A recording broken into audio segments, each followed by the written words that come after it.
Hello friends, today I would like to show you some of the things I was talking about in the first film on the horse a little, so it makes a little bit more sense to you where to check and what to do. And I was talking about the nose first of all, and if there is anything dripping, you know, it gives you a clue. The teeth, how do they look?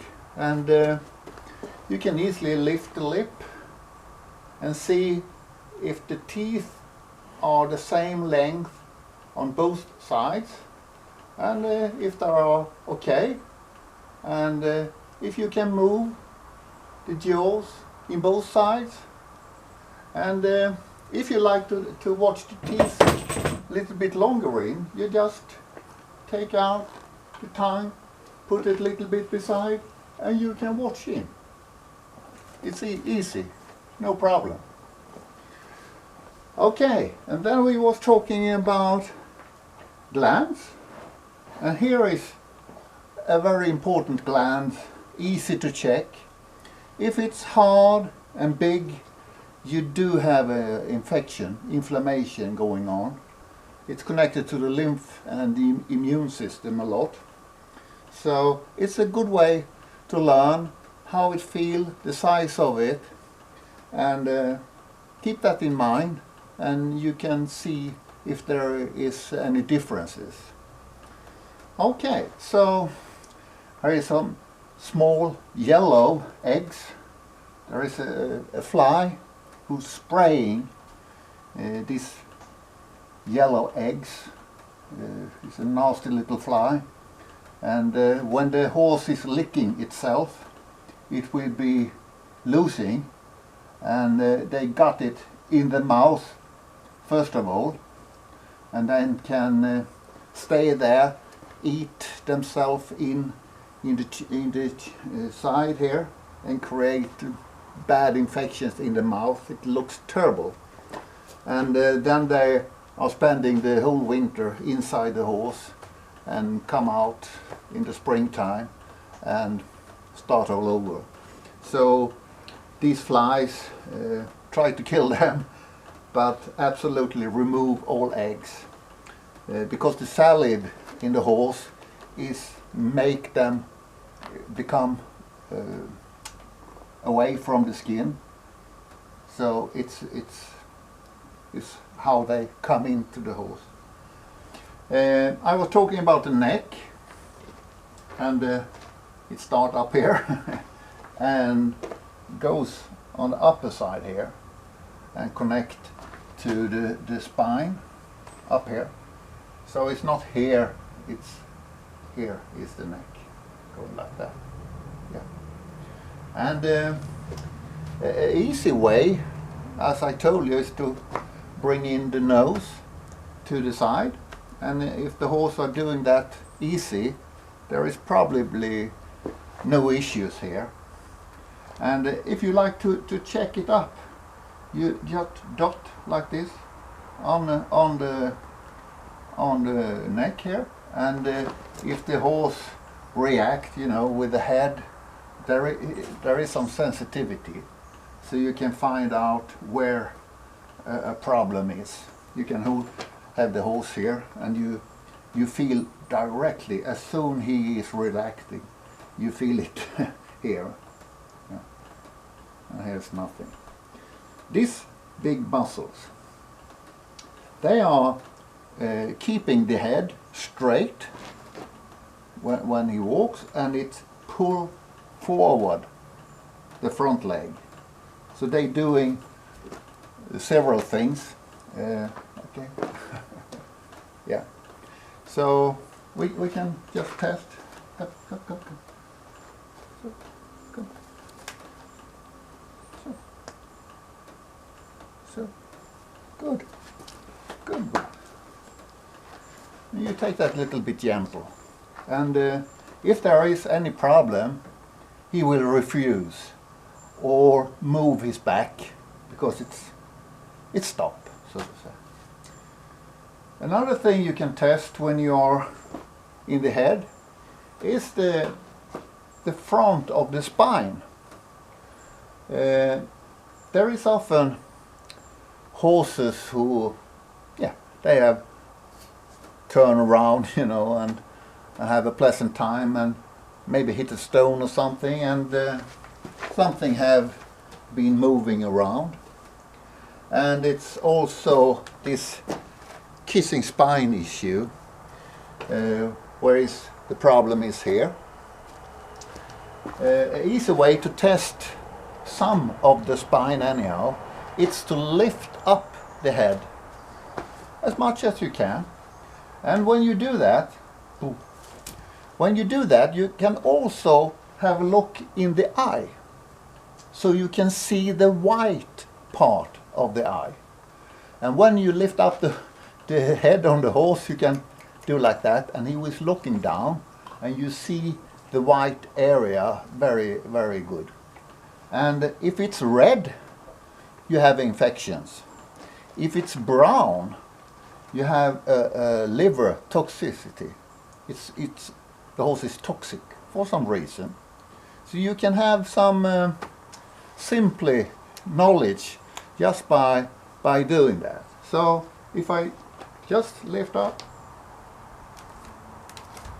and yeah, he's a little bit stiff, it's an old horse. But if there is any problem, he's gonna sit down. He'll react like that. So it's a simple way. Check neck, the spine, and you can see some issues if you like.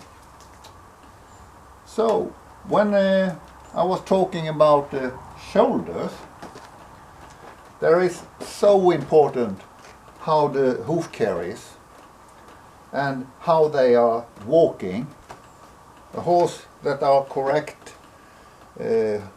hoof care, they lift up the hoof straight forward and move it straight. Okay. So if the hoof is too high on the inside,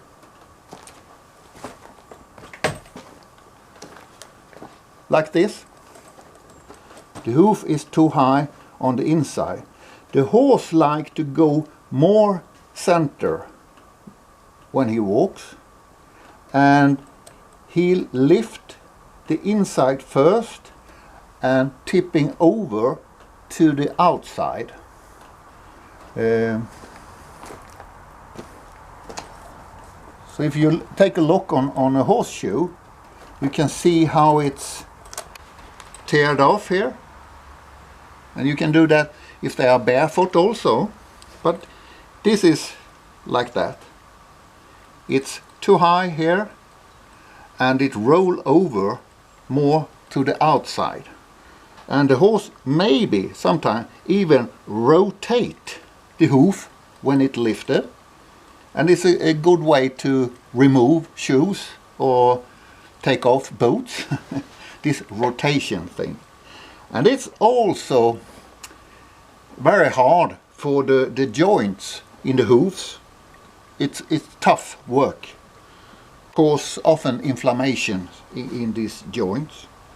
But when it lifts up sideways a little bit, the leg will go out and in again. And the opposite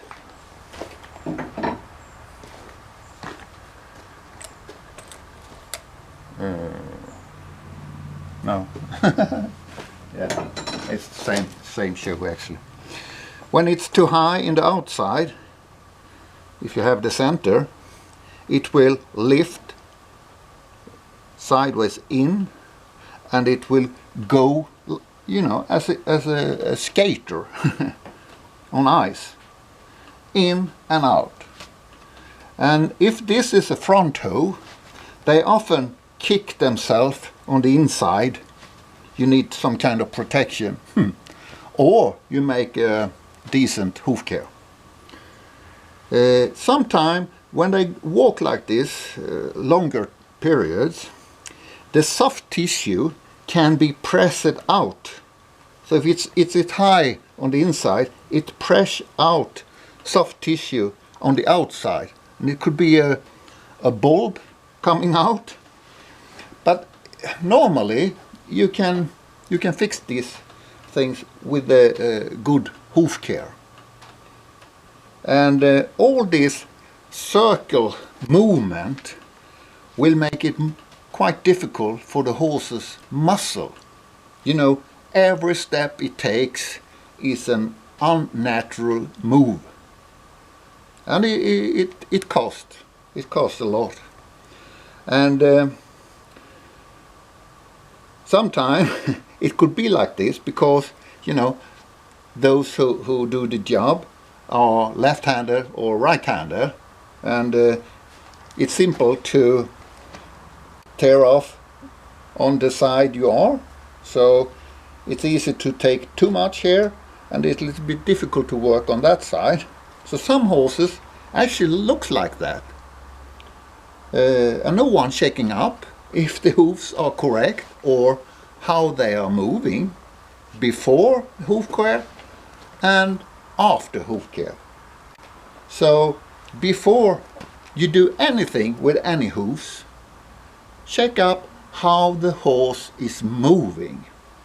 It's not interesting how the horse is standing, you know. They are built differently, they are different age, they have done a lot of things during their life. So how they are actually standing is less important. It gives you some clues, of course, but it is how it moves which give you the information about how the hoofs are or if they are not correctly. You will have this circle movement and you will have problem, absolutely, muscle problem or inflammation in joints. That's how it is. So take up the hoof and see how it tear off in the front of the hoof. It gives you information. You don't need do that much. Just take up the hoof and see. If it tear off straight in the front, the heels are in the same height. And that's what it's supposed to be. There is other things about the hooves that I would like to bring up in a later film. But this was what we are talking about in the first film, and I like to just show you these issues. Another thing I was talking about was kidneys.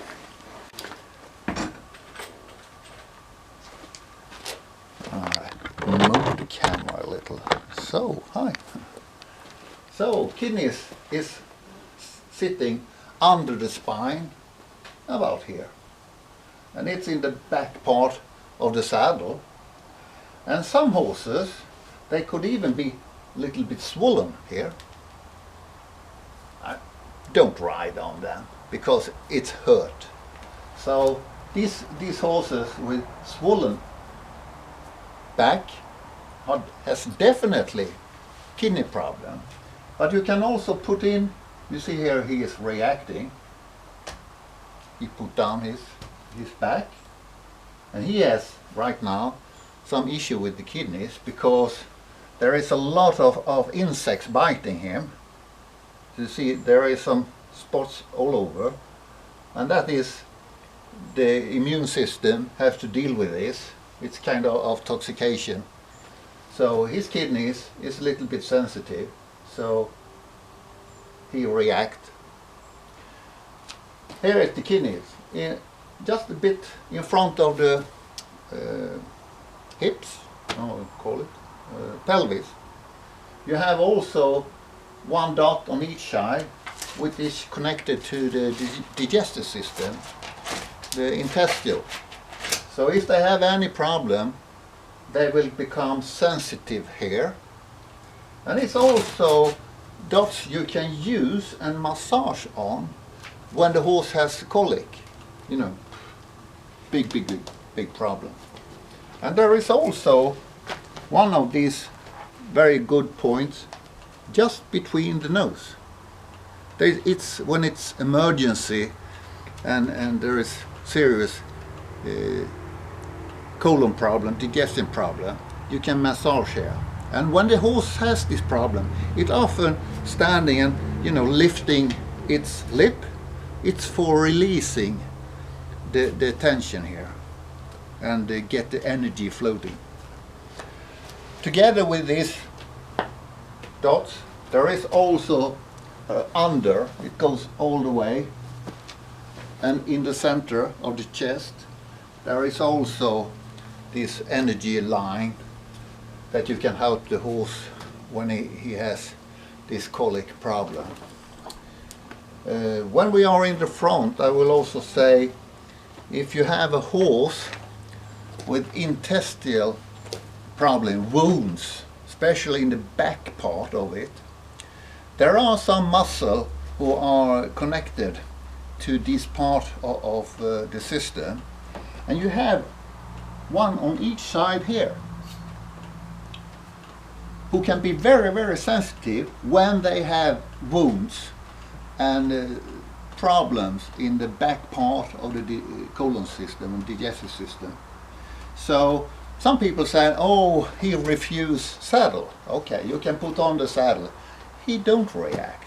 But when you tighten on here, he will go down or something.